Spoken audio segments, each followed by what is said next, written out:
Usted está viendo Entre Páginas de la Biblia con el pastor Robert López, llevando el mensaje de salvación a todo el mundo y capacitando a la iglesia a través del Internet.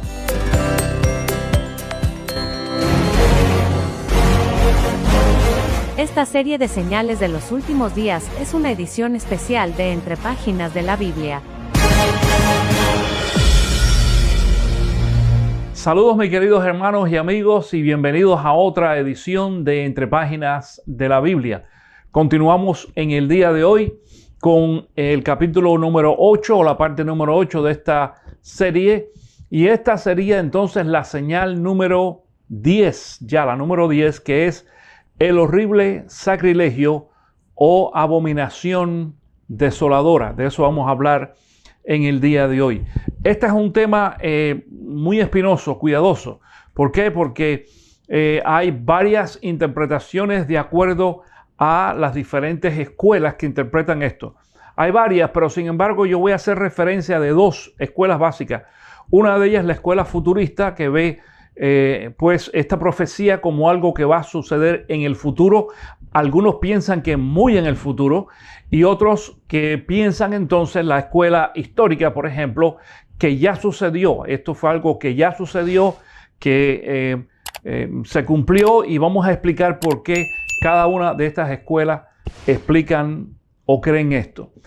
Lo primero que necesitamos hacer antes de poder entrar dentro de la materia es analizar y ver qué significan esas palabras muy básicas que nos mencionan allí. La primera es sacrilegio.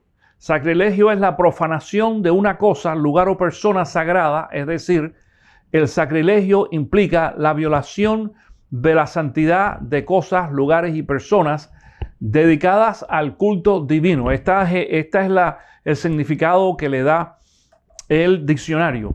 Abominación, entonces, abominación dice es algo que causa odio o disgusto, según la Biblia. Una abominación es algo que Dios aborrece o detesta porque es ofensivo para Él, es decir, para Dios y su carácter. Y la última es la desolación. Bueno, desolación viene del verbo desolar. Desolar significa arruinar y destruir por completo un territorio, una superficie, un edificio, etcétera, de manera que no quede nada en pie. Esto es lo que significa desolar. Tomando estas tres palabras básicas, entonces nos vamos a dar cuenta de que vamos a mezclarlas ahora a ver qué es lo que ha sucedido a través de la historia y entender qué es lo que va a suceder en el futuro.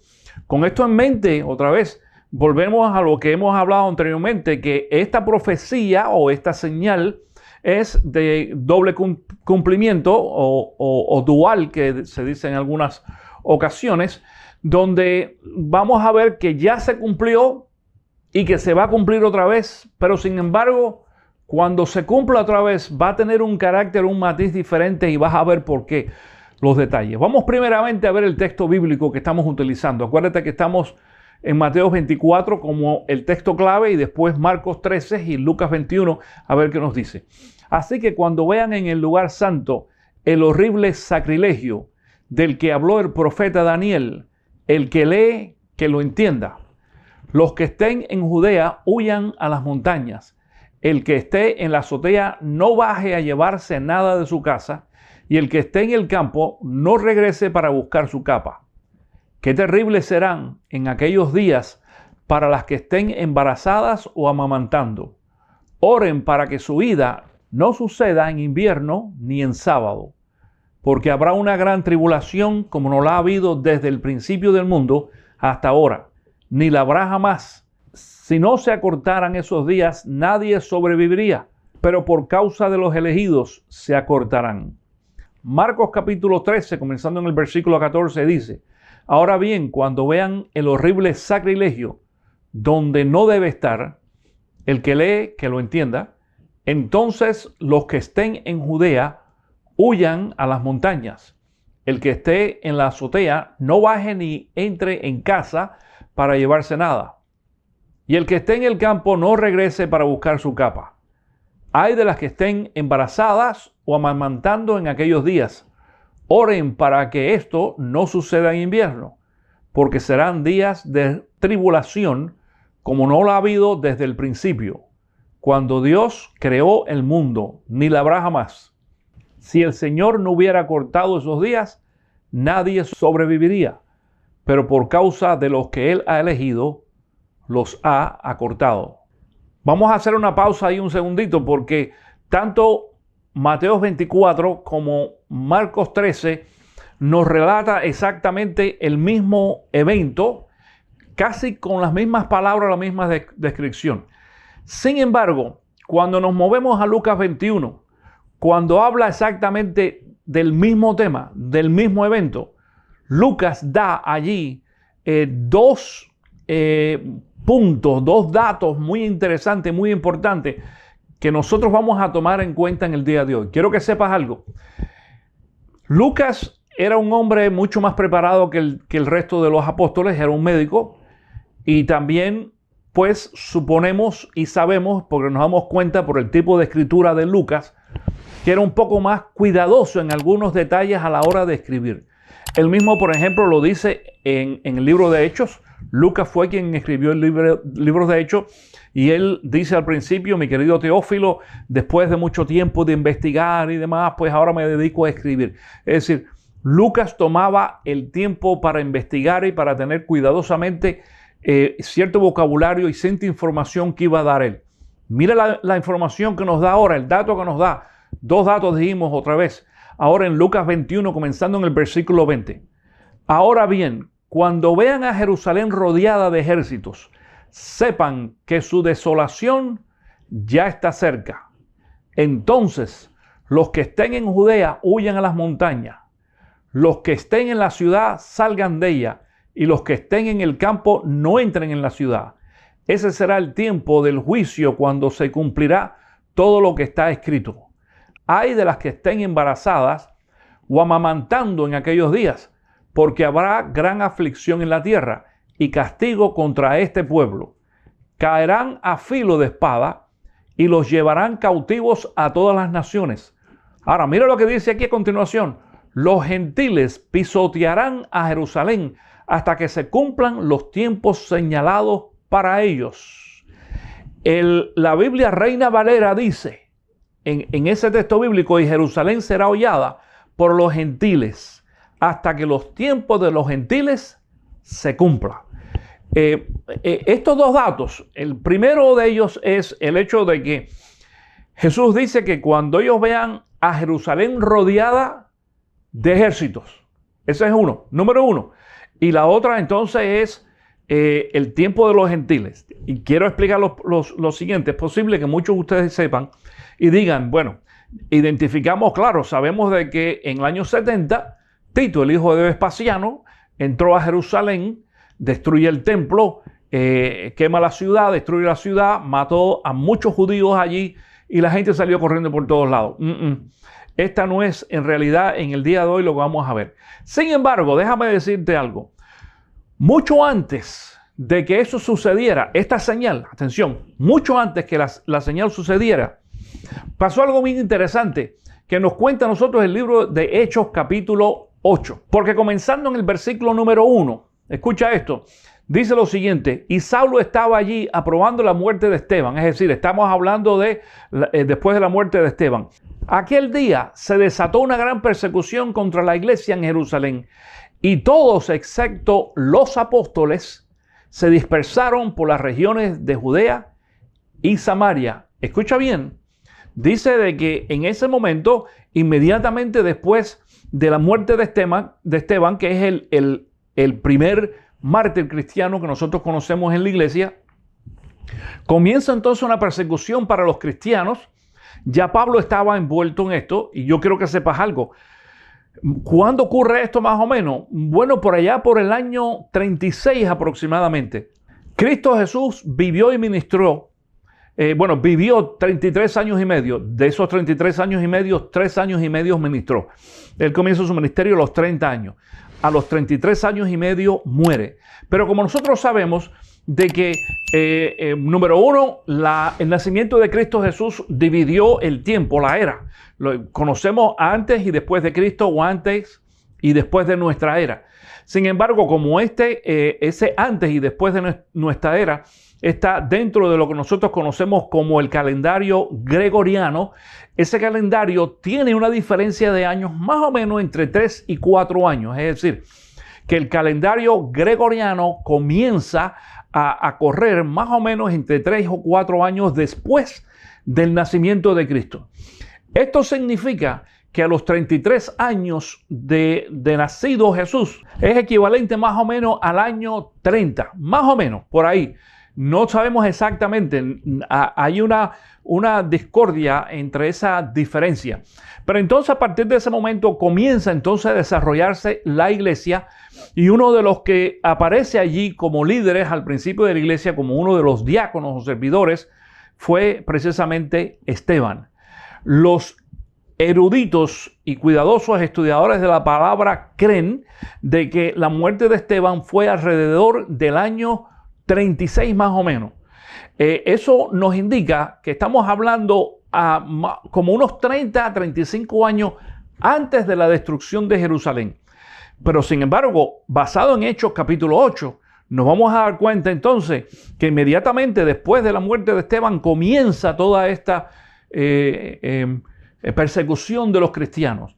Quiero decir también lo siguiente: Pablo no estaba en Jerusalén cuando muere Cristo, ni Pablo estaba en Jerusalén tampoco cuando Cristo ministraba. Él estaba en Tarso. Regresa, porque él era de esa ciudad, en Tarso, en el norte.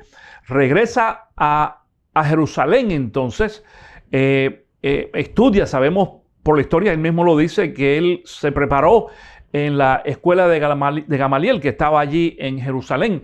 Y entonces Pablo comienza a ser, después de su regreso, comienza a ser un perseguidor de los cristianos. Ya esa ideología cristiana con la cual él choca y de la cual sabe en ese momento, entonces ya él no está de acuerdo, empieza a perseguir a los cristianos.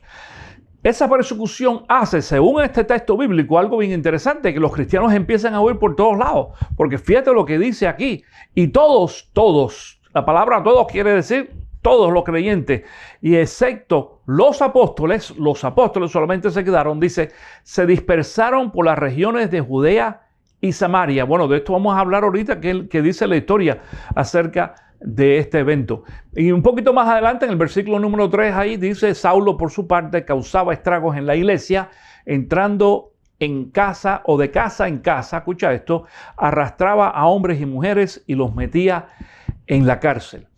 Cuando ya esto comienza, los cristianos inmediatamente se empiezan a recordar de que Jesús le dijo que iba a venir un tiempo de persecución y qué iba a suceder y qué deberían de hacer ellos. Sin embargo, hay algo bien interesante que sucedió en la historia aproximadamente en el año 66. Atención con esto, que entonces pues disparó las alarmas de los creyentes en aquella ocasión. Porque en el año 66 hubo un evento donde el ejército romano entra a Jerusalén antes del año 70.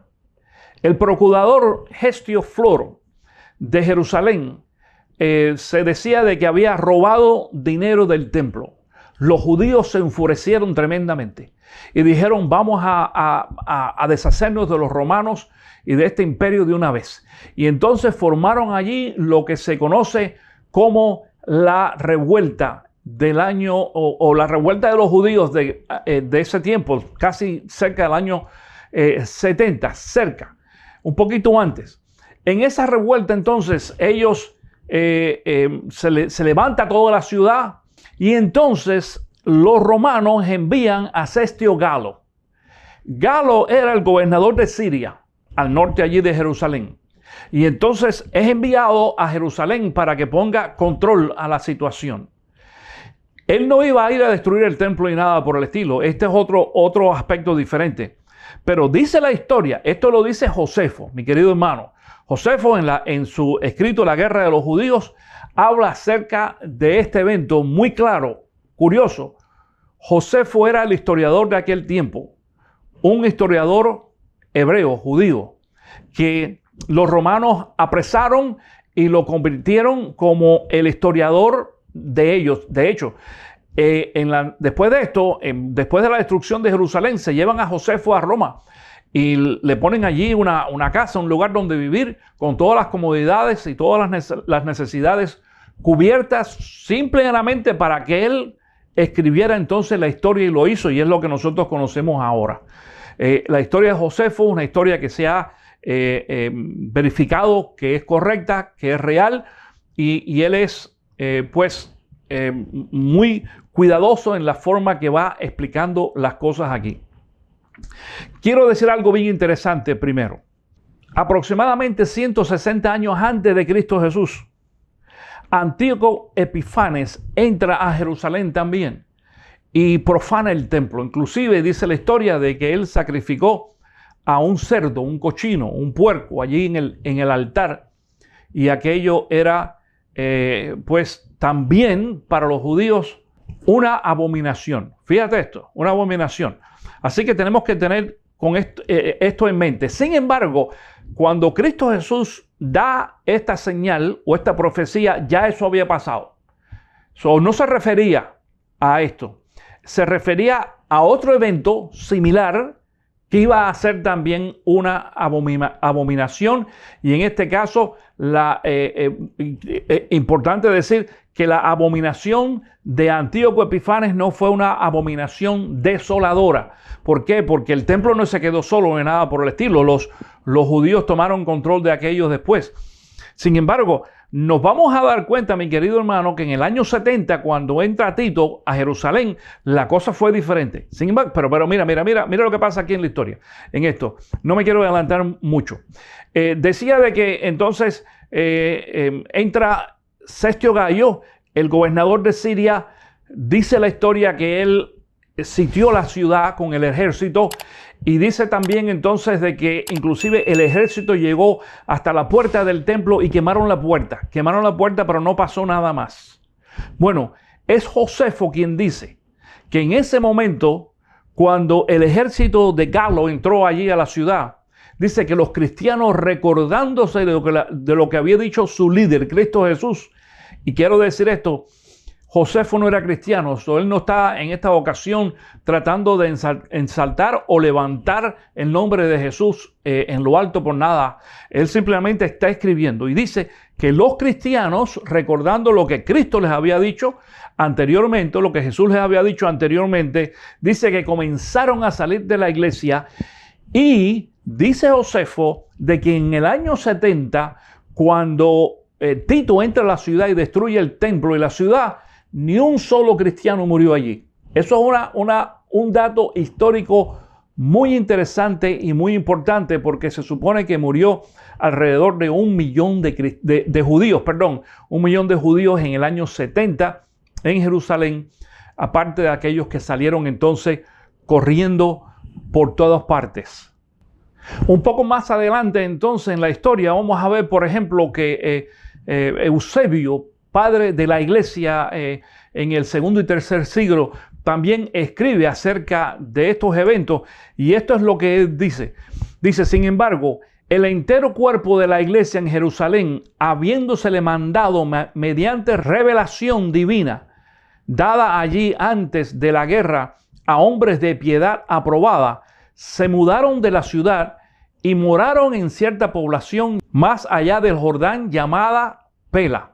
Fíjate esto, nosotros le damos crédito definitivamente a Eusebio. Sabemos que era uno de los padres de la iglesia del segundo y tercer siglo, y él en su escrito habla acerca de cómo los cristianos salieron de Jerusalén. Esto se refiere a los cristianos, los creyentes solamente, que se habían recordado de lo que Jesús les había dicho. Durante el mismo tiempo, más o menos, también escribe otro padre de la iglesia, que era Epifanio. Y esto es lo que dice él a continuación. Dice: los cristianos que moraban en Jerusalén, habiendo sido prevenidos por Cristo del sitio, es decir, del ejército rodeando la ciudad, que se aproximaba, se mudaron a Pela. Escucha, ahora estamos hablando de 2 escritores cristianos, padres de la iglesia, escribiendo también acerca de la iglesia y explicando qué es lo que había sucedido con los cristianos en Jerusalén en aquel tiempo. Este grupo de cristianos se fueron a pela a esta ciudad, pero sin embargo nos vamos a dar cuenta que poco a poco se fueron regando y regando y regando por todo el mundo. Ahora dijimos también de que hay un texto, un versículo allí muy importante que dice: los gentiles pisotearán a Jerusalén hasta que se cumplan los tiempos señalados para ellos. Fíjate esto, y la pregunta es, bueno, ¿sucedió esto? Sí, ya sucedió, ya esta es una señal o una profecía que se cumplió. ¿Por qué? Porque los judíos salen de Jerusalén después del año 70, la ciudad se queda totalmente vacía. Los romanos toman control de aquel lugar, y tú sabes que históricamente después entonces los musulmanes o árabes, lo que nosotros conocemos ahora como musulmanes, tomaron entonces control de Jerusalén. Los judíos se riegan por todo el mundo, mi querido hermano, a través de los casi últimos 2000 años, bueno, no los últimos hasta ahora, porque entonces se cumple aquí el resto del versículo otra vez: los gentiles pisotearán a Jerusalén, ¿ok? Es decir, los gentiles a través de los romanos hasta que se cumplan los tiempos señalados para ellos. Acuérdate que te dije de que en la Biblia Reina Valera dice entonces de la siguiente forma, dice: y Jerusalén será hollada por los gentiles hasta que los tiempos de los gentiles se cumplan. La pregunta es, ¿cuándo se cumplieron los tiempos de los gentiles? Se cumplieron cuando en el 1948, hace apenas unos cuantos años más, en el siglo pasado, la ONU le entrega entonces a los judíos el área de lo que nosotros conocemos ahora como Israel, y entonces se restablece de nuevo lo que se conoce como el Estado de Israel, que quiero decir de que en el año 1948 era solamente un pedacito, un área muy pequeña, y entonces después fue creciendo, ellos tomaron propiedad de lo que nosotros conocemos ahora entonces como el área de Israel. Este es un lugar, un área, una tierra que Dios les dio a ellos originalmente, y que por causa de su desobediencia y por cuestión de profecía la perdieron. Mira lo que dice el texto bíblico. ¿Y qué voy a hacer con Jesús, el que llaman Cristo? Crucifícalo, respondieron todos, porque ¿qué crimen ha cometido? Pero ellos gritaban aún más fuerte: crucifícalo. Cuando Pilato vio que no conseguía nada, sino que más bien se estaba formando un tumulto, pidió agua y se lavó las manos delante de la gente. Soy inocente de la sangre de este hombre, dijo. Allá ustedes, que su sangre caiga sobre nosotros y sobre nuestros hijos, contestó todo el pueblo. En este texto bíblico, que se refiere ya a los últimos momentos del juicio de Cristo Jesús antes de ser crucificado, vemos que el pueblo judío dice allí: no, crucifiquen a Cristo y que su sangre caiga sobre nosotros y sobre nuestros hijos también. Mira, déjame decirte, la maldición sobre el pueblo hebreo judío estaba ya marcada, determinada en ese momento, y la destrucción sobre ese pueblo, incluyendo el templo aún mucho antes, era inevitable. Así que todas esas cosas que fueron sucediendo en aquel tiempo para los judíos fue parte también de la desobediencia y del pago de la retribución. La palabra habla de eso, dice de que llegará el tiempo de retribución, de que los judíos pagaran por lo que habían hecho entonces con Cristo Jesús. Ahora, la segunda razón por la cual creo que esta señal ya se cumplió, fíjate bien, la primera porque históricamente nos dice a nosotros lo que ha sucedido, lo que sucedió, la historia nos cuenta, pero entonces hay una segunda razón. ¿Por qué yo creo que ya se cumplió? Y esta tiene que ver entonces ahora sí con el futuro, ¿ok? Fíjate, aunque sí reconocemos de que va a suceder otra desolación o otra abominación desoladora o otro horrible sacrilegio que va a suceder. ¿Por qué? Porque los cristianos en esta ocasión creemos de que el anticristo va a profanar un templo que se va a edificar en Jerusalén. Pero quiero decir lo siguiente, atención. La Biblia no dice, y esto yo sé que algunos van a tener un poquito de problema con lo que voy a decir. La Biblia no dice de que el templo de Jerusalén va a ser edificado nuevamente. Sí creemos como cristianos de que el templo de Jerusalén se va a reedificar otra vez, pero la Biblia no lo dice explícitamente. ¿Por qué no lo creemos? ¿Por qué creemos nosotros los creyentes que esto va a suceder?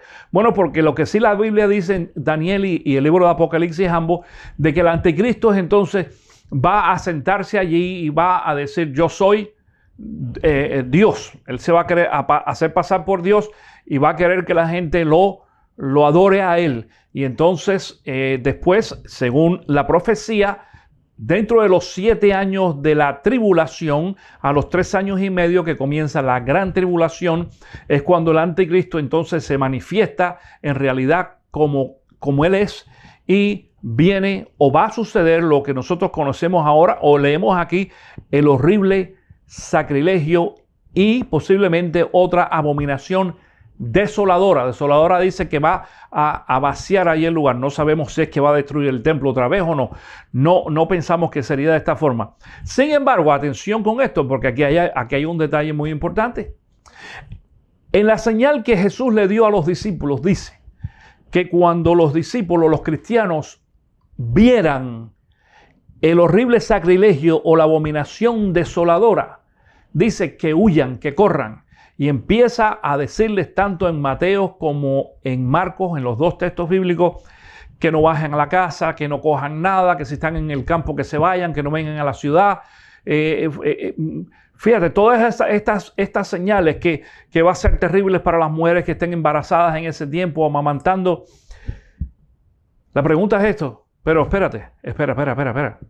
Si nosotros los cristianos ahora en estos momentos decimos que los cristianos no vamos a pasar por la tribulación, entonces ¿cómo es posible?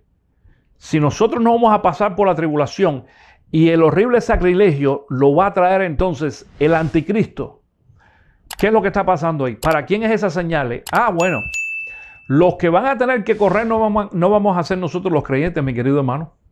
Ya los cristianos, por eso históricamente hablando, esta señal o esta profecía se cumplió en el año 66.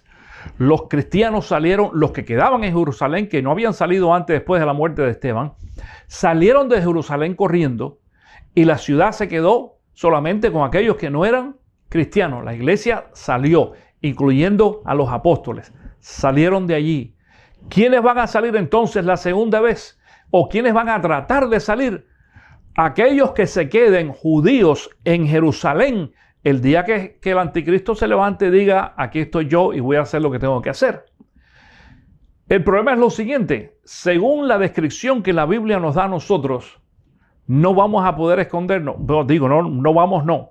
Esa gente no podrá esconderse del anticristo, porque dice que si se niegan a ser marcados en su mano o en su frente con el llamado 666 o el signo de la bestia, entonces esas personas van a tener que morir, y dice la palabra que van a ser decapitados, muy claramente. Si alguien tiene que correr dentro de ese evento futurista, que va a ocurrir en un futuro, no sabemos cuándo, entonces no van a ser los cristianos. Sin embargo, en Mateo 24, en Marcos 13 y en Lucas 21, Jesús le estaba hablando a los cristianos, a los discípulos. Por eso decimos de que ese evento o esa señal en realidad se cumplió por primera vez completa en el primer siglo, otra vez en el año 66, cuando el ejército entra y rodea allí la ciudad antes de que entrara Tito y la destruyera. Ya se cumplió. Ahora todo lo que nosotros entonces esperamos es el próximo horrible sacrilegio cuando venga el anticristo, pero tú y yo como creyentes no vamos a estar ahí, porque la iglesia cristiana en estos momentos creemos que antes que eso suceda, Jesús viene por cada uno de nosotros en lo que nosotros conocemos ahora bíblicamente hablando, el rapto de la iglesia. De esto habla 1 y 2 de Tesalonicenses, además de algunos de los textos bíblicos en Corintios, 1 y 2 de Corintios, donde Pablo habla acerca del rapto de la iglesia. Y de eso vamos a hablar un poquito más adelante, porque quiero decir, en unas cuantas semanas más, cuando nosotros acabemos con esta serie ahora de señales de los últimos días, entonces yo voy a comenzar una segunda serie que es la continuación de este estudio que se va a llamar Después del Rapto. Y después del rapto entonces vamos a explicar, no solamente voy a explicar cómo va a ser el rapto, cuándo va a suceder, qué señales hay para el rapto también, sino también qué va a suceder después del rapto, tanto en el cielo como en la tierra. ¿Qué tiempo va a durar? ¿Qué textos bíblicos usamos para poder justificar esa enseñanza que vamos a dar? La vamos a compartir con ustedes. Recuerda, te lo dije en la serie pasada, a partir de ahora este tema se empieza a poner más y más candente y vamos a ver algunos datos muy interesantes porque voy a compartir también contigo allí en gráficas de tiempo, algunas cosas que vamos a ir identificando, algunas cosas, vamos a mencionar cosas que están pasando en estos momentos que nos indican a nosotros que el tiempo se nos está literalmente acabando. Mi querido hermano, el tiempo se está acabando para lo que nosotros como cristianos tenemos que hacer. Ahora, para aquellos que son creyentes, pues no nos vamos a preocupar. Sabemos que la vida nuestra está asegurada y protegida en Cristo Jesús. La Biblia dice, Jesús dice que Él vino a protegernos a nosotros. De hecho, la palabra dice de que Jesús nos va a librar a nosotros de lo que se conoce como el juicio. En inglés dicen the wrath of God, el juicio de Dios final que va a suceder dentro del tiempo de la gran tribulación. Es decir, la tribulación y la gran tribulación que toma un tiempo de 7 años. De eso vamos a estar estudiando un poquito más. Espero que hayas aprendido algo nuevo aquí en esta ocasión. Si tienes alguna pregunta, algún comentario, escríbeme allí entre páginas de la Biblia @gmail.com y con gusto podemos intercambiar opiniones y demás acerca de lo que ha sucedido. Continuamos entonces la próxima semana con este tema, desarrollándolo un poquito más, porque aquí Jesús habla de algunas otras cositas más que son interesantes a continuación y no las queremos dejar tampoco por fuera. Así que gracias por estar en contacto con nosotros y te espero en la próxima edición de Entre Páginas de la Biblia. Que Dios te bendiga. Si esta enseñanza ha sido de bendición para usted, entonces le animamos a que la comparta con otras personas, usando cualquiera de las redes sociales de su preferencia, o copiando el link de este video y enviándoselo a alguien más a través de un correo electrónico o texto. Además, no olvide suscribirse a nuestro canal, presionando el botón de la derecha en la pantalla, y recibirá notificaciones cada vez que publiquemos una nueva enseñanza. Para preguntas o comentarios o para invitar al Pastor Robert a su iglesia, escriba a entrepaginasdelabiblia@gmail.com y le contestaremos lo antes posible. En nombre de todo el equipo de producción, le damos las gracias por su preferencia y los esperamos en una próxima edición de Entre Páginas de la Biblia.